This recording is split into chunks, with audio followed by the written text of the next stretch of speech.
असे जसे ते कोणाकोणाचे फिल्डिंगचे असतात ना, मिडावून मिडचे, तसेही असेच असतात. तयारी नाही, बस येतोय आवाज.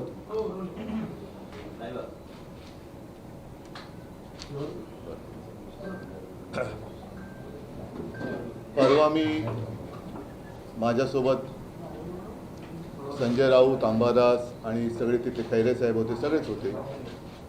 ओमदादा, ओमराजे होते, कैलास होते, आमचे प्रवीण स्वामी होते. साधारणतः तसं पाहिलं तर सगळे शिवसेनेचे जिल्हा प्रमुख, कार्यकर्ते, पदाधिकारी यांच्यासह मी एक दिवसाचा मराठवाड्याचा एक मी दौरा नाही म्हणणार, पण मराठवाड्याची भेट घेतली, शेतकऱ्यांची भेट घेतली. कारण तुम्हाला सर्वांना कल्पना आहे, आजपर्यंत काय आसमानी संकट आलेलं नाही अशातला भाग नाही, आपत्ती आलेली नाही अशातला भाग नाही. परंतु यावेळेची आपत्ती ही भयानक आणि भीषण आहे. जणू काही आभाळ फाटलं म्हणजे काय हे दाखवणारी परिस्थिती आहे. आणि मी तुमच्याशी आत्ता बोलतोय, याही वेळेला मराठवाड्यात काही भागामध्ये जोरात पाऊस सुरू आहे. या पावसाने हातातोंडाशी आलेला शेतकऱ्याचा घास, आता हा केवळ शेतकऱ्याचा घास नाही तर आपल्या सगळ्यांचा घास हा अतिवृष्टीने हिरावून घेतलेला आहे. अनेकांच्या जमिनी खरडून गेलेल्या आहेत, पिकं तर उद्ध्वस्त झालीच, घरदारं वाहून गेलेली आहेत. जे मुलं बाळ आहेत त्यांची दप्तरं, वह्या, पुस्तकं, एका अर्थी तसं पाहिलं तर अख्खं आयुष्य त्यांचं वाहून गेलेलं आहे. आणि या संकटात भरीसभर म्हणून त्यांच्या डोक्यावरती कर्जाचं ओझं आहे. आपल्याला आठवत असेल, आता साधारणतः 1 वर्ष होत आलं किंवा होईल, महाराष्ट्राच्या विधानसभा निवडणुका होत होत्या. तेव्हाही शेतकऱ्यांमध्ये एक असंतोष होता. तो असंतोष एवढ्यासाठी होता की त्यांच्या हातामध्ये पीक होतं, सोयाबीन वगैरे पीक होतं, कापूस होता. पण आत्ताचं सरकार तेव्हा होतं आणि हमीभाव देत नव्हते, हमीभाव खूप कमी देत होतं, म्हणून शेतकऱ्यांमध्ये रोष होता. दुर्दैवाने आता असं झालेलं आहे की होत्याचं नव्हतं झालं. पीक जे हाताशी आलं होतं ते पूर्ण उद्ध्वस्त झालेलं आहे. म्हणजे आम्ही गेलो तो दुसरा तिसरा दिवस असेल, त्याच वेळेला ती पिकं जी काही उद्ध्वस्त झाली होती ती सडली होती, त्याचा वास येत होता. शेतामध्ये शेतजमीन जी आहे त्याच्यामध्ये ढोपरभर चिखल आणि त्याच्यावरती पाणी होतं. शेतकरी धाय मोकलून रडत होते. आणि एकूण सगळे चित्र पाहिल्यानंतर साहजिकच आहे, शेतकऱ्यांनी मी गेल्यानंतर आपुलकीने माझ्याशी बोलले, हक्काने माझ्याशी बोलले. आणि तुम्ही जशी आमची कर्जमाफी केली तशी आता कर्जमाफी या सरकारला करायला भाग पडा, हे ते आवर्जून आणि असे आक्रोश करून सांगत होते. आता हीच खरी वेळ आहे की या शेतकऱ्याला या कर्जाच्या डोंगरातून आणि या संकटातून बाहेर काढायला पाहिजे. जी काही मदत जाहीर केली या सरकारने ती खूपच तुटपुंजी आहे. याचं कारण, एखाद्या वेळेला शेती उद्ध्वस्त झाली तर त्याला एक नुकसान भरपाई दिली तर तो एक सीझन तो कसा तरी शेतकरी तग धरू शकतो. मात्र यावेळेला शेतजमीनच खरडून गेलेली आहे.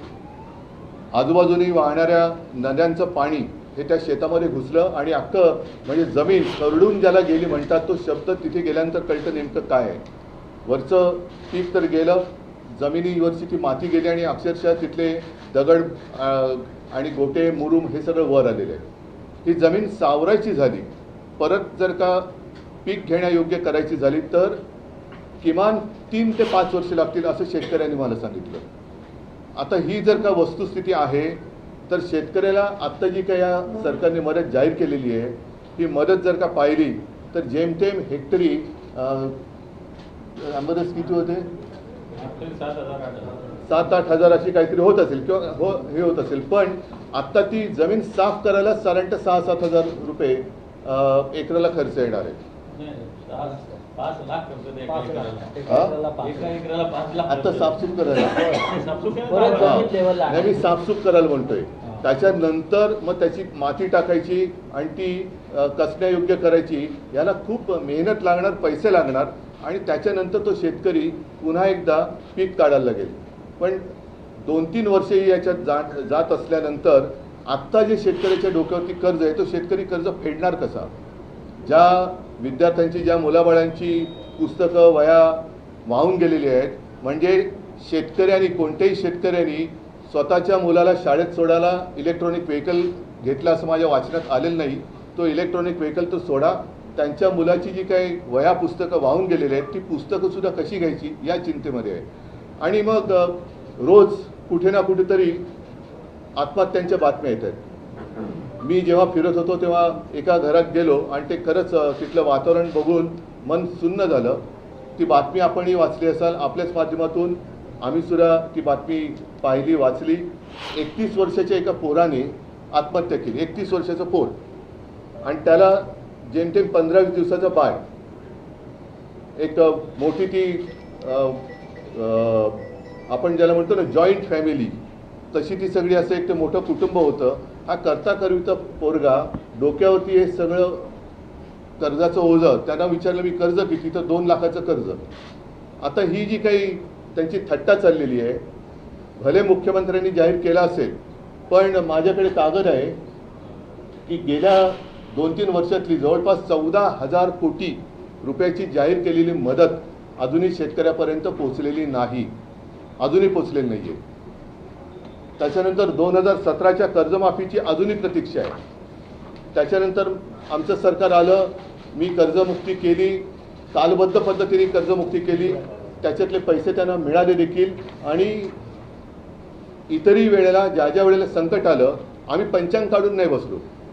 जे आत्ता मुख्यमंत्री म्हणतात मला याच्यात राजकारण आणायचं नाही, पण जर का केवळ शेतकऱ्यांना न्याय त्यांचा मिळवून द्या, त्यांना मदत करा असं बोललं, याच्यात जर का मुख्यमंत्र्यांना राजकारण वाटत असेल मग जरूर ते राजकारण त्यांनी समजावं.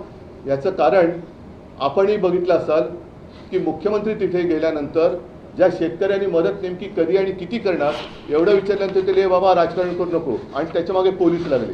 पण ही कुठली लोकशाही आहे, कुठलं सरकार आहे, कशासाठी तुम्ही राज्य करताय?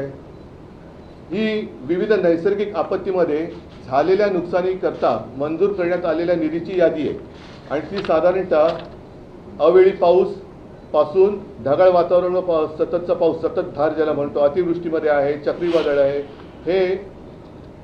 हे साधारणतः मार्च 23 पासून गेल्या काही वर्षातली आहे. ती 14,000 कोटी, 13,000 काय 800 काहीतरी कोटी, म्हणजे साधारणतः 14,000 कोटीची जाहीर झालेली रक्कम अजून त्याच्या हातात मिळालेली नाही आहे. आणि म्हणून आमची मागणी अशी आहे की या शेतकऱ्याला सरसकट कर्ज मुक्त केलं पाहिजे. आणि त्याचबरोबरीने ज्याप्रमाणे पंजाबमध्ये मी ऐकलं की तिथे हेक्टरी 50,000 रुपये हे शेतकऱ्याला त्यांनी कालबद्ध कार्यक्रम ठरवून जाहीर केलेले आहेत, याला म्हणतात सरकार. तसंच महाराष्ट्रामध्ये सुद्धा एक आहे ना, पंजाबमध्ये 1600 आणि हिमाचलला 1500 कोटीची मदत पंतप्रधानांनी केली, अजूनही आपल्याकडे केलेली नाही आहे. पण पंजाबच्या मुख्यमंत्र्यांनी जसं हेक्टरी 50,000 रुपये जाहीर केलेले आहेत, तसंच महाराष्ट्रातल्या सुद्धा सरकारने, डबल इंजिन आहे ना, आणखीन त्याला एक डबडं लागलेलं आहे. म्हणजे डबल इंजिन आणि किती त्याला डबे लागले त्याची कल्पना नाही आहे. परत वरचं एक मोठं आहे धूर सोडणारं इंजिन, त्यांची मदत घ्या.